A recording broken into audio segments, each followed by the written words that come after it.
Bullets flying, bodies hitting the floor, one-liners that stick in your brain forever.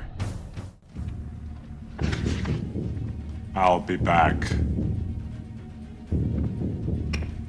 Action heroes have ruled Hollywood for decades, but the definition of a tough guy has changed drastically. From the muscle-bound titans of the 80s to the complex, flawed warriors of today, this is the insane evolution of action heroes. And trust me, you won't believe how far we've come.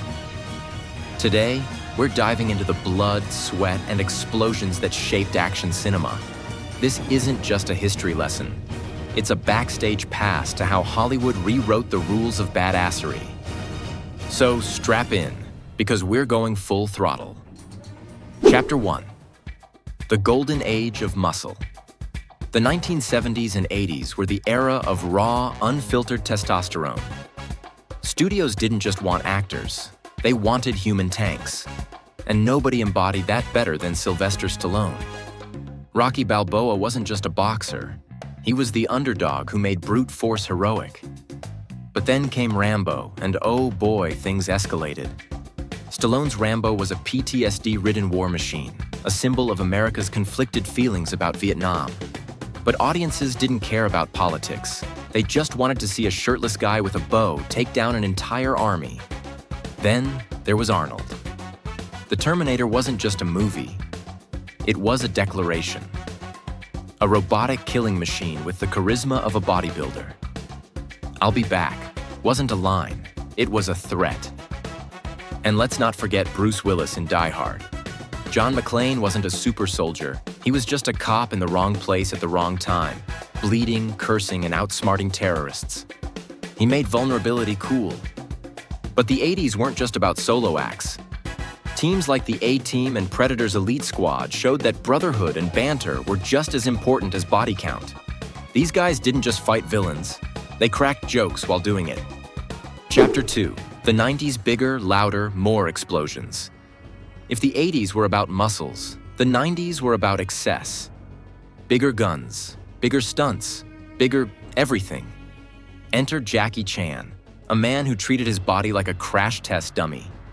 Hollywood action was all about faking it, but Chan? He did it for real. Broken bones? Just part of the job. His blend of comedy and chaos redefined fight choreography forever. And then, The Matrix happened. Keanu Reeves didn't just fight, he bent reality.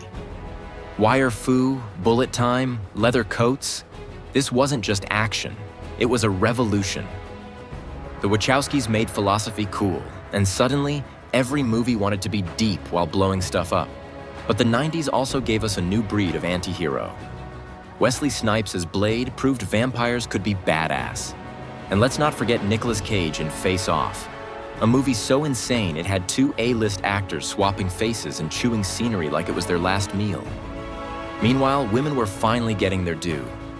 Linda Hamilton in T2, Sarah Connor went from damsel to full-blown warrior. Sigourney Weaver's Ripley, the queen of science fiction ass-kicking. And let's not forget Pam Grier's return in Tarantino's Jackie Brown. Proof that age couldn't dull a true action icon. Chapter 3. The 2000s. The dark, gritty reboot. After September 11th, action movies got darker. Heroes weren't invincible. They were broken. Christopher Nolan's Batman wasn't a cartoon. He was a traumatized billionaire. And Jason Bourne? Forget one-liners. Matt Damon's assassin was a shaky cam nightmare, fighting with pens and magazines. The Bourne identity made spy films feel real for the first time. But not everything was grim. The Rock and Jason Statham brought muscle back, but with a smirk. Fast and Furious turned street racers into superheroes. Because why not? By Fast 5, they were dragging vaults through Rio like it was just another Tuesday. And then there was Iron Man.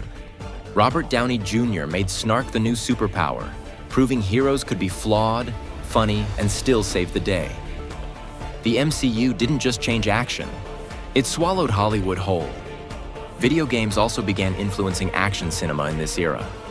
Films like Resident Evil, 2002, and Doom, 2005, brought zombie hordes and first-person shooter chaos to the big screen, while 300, 2006, turned Frank Miller's graphic novel into a slow-motion bloodbath. Even if critics dismissed them as style over substance, these movies proved one thing. Audiences would always show up for hyper-stylized, adrenaline-fueled spectacle, especially if it looked like their favorite games. Chapter 4. The 2010s. The Rise of the Underdog. The 2010s flipped the script. Suddenly, the biggest heroes weren't the strongest. They were the smartest, the weirdest, or just the luckiest. Keanu did it again with John Wick, a man of few words, infinite bullets, and a love for dogs. The action isn't just fast, it's brutal, precise, almost balletic. Wick's gun fu style became the new gold standard. But it wasn't just about men. Charlize Theron in Mad Max Fury Road? A one-armed warlord screaming "Witness me" while covered in chrome paint. The Raid's Iko Uwais? A silent tornado of elbows and knees. And Tom Cruise, the madman who actually climbs skyscrapers and hangs off planes. Mission Impossible isn't just a franchise. It's a dare. Then came The Outsiders. Deadpool broke the fourth wall and the R rating. Black Panther's T'Challa showed heroes could be kings and revolutionaries. And the Old Guard's Immortal Warriors proved action could be ancient and fresh at the same time. Chapter 5. The Modern Era, Superheroes and Subversion. Today, action heroes aren't just tough, they're complicated. Marvel's Shang-Chi brought martial arts back to the mainstream, while the Batman gave us a detective who's more emo than elite. Even video game adaptations like The Last of Us are making us cry between headshots. But the biggest shift? Diversity. Women like Florence Pugh in Black Widow and Simu Liu in Shang-Chi aren't sidekicks, they're stars. The Boys on TV deconstructs superheroes as corporate monsters. And Everything Everywhere All at Once? A middle-aged mom beating people up with dildos won Oscars. Let that sink in. And let's not forget the return of the 80s. Stranger Things, Top Gun, Maverick. Nostalgia is king, but now it's got better CGI. Tom Cruise flying a real fighter jet at 60? That's not acting, that's insanity. Meanwhile, streaming platforms have become action's new playground. Netflix's Extraction gave us Chris Hemsworth as a one-man army, while The Night Comes for Us delivered some of the most brutal fight scenes ever filmed. Even anime adaptations like One Piece are finally getting it right, blending over-the-top action with genuine heart. The rules have changed. Today's heroes don't need a theatrical release to become icons. Just a killer stunt team and a global audience hungry for chaos. So where do we go from here? AI-powered villains? Virtual reality battles? One thing's for sure, action heroes will keep evolving. But no matter how flashy effects get, the best ones will always have heart, grit, and a killer one-liner. Who's your favorite action hero? Let me know in the comments. And if you loved this deep dive, smash that like button, subscribe, and hit the bell, because we've got way more insane stories coming your way. Until next time, stay dangerous.